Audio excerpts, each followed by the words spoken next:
I'm here today to tell you about a very serious problem that is starting to overtake the Earth. It's known as the Turritopsis nutricula, otherwise known as the immortal jellyfish. Ah!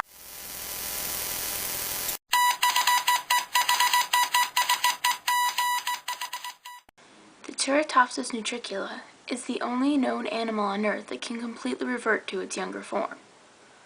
Basically, what the scientists who studied it say is that when it gets old, to maturity, when it gets to maturity and then procreates, it reverts back to its younger state.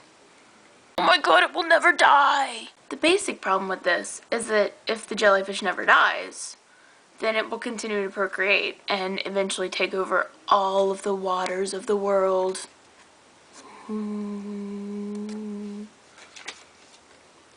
And scientists are worried about this. And since scientists are pretty much paid to be smarter than everyone else, I think we can trust them. But I believe this is a decoy to draw our attention away from the real threat of the deep, which is the vampire death squid. For those of you who've never seen an episode of Planet Earth, the vampire death squid pretty much looks like this.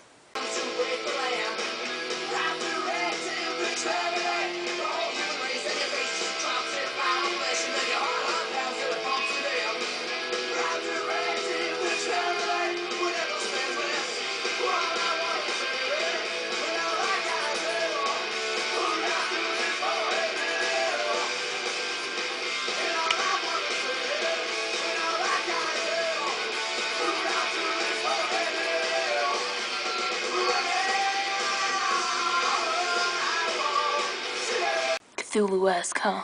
I'd take a fish man over that sucker any day. The vampire death squid actually is called the vampire squid. And I'm sure you can look it up on YouTube. It's pretty terrifying. It's covered in teeth, and it glows red. And it looks like it's going to take over the world. I think it's just waiting for the opportune moment to rise from the ocean and take over and live on human flesh. Which leads me, in a roundabout way, back to the Turritopsis nutricula. Scientists are doing studies on it to see if it can figure out what in its DNA causes it to revert back to its youthful state. I mean, if it can do it, people should be able to do it. We have thoughtful, creative souls, and we're here, right? So we pretty much deserve everything. That's how we live anyway. And it's just not going to be on if something else can do something that we can't.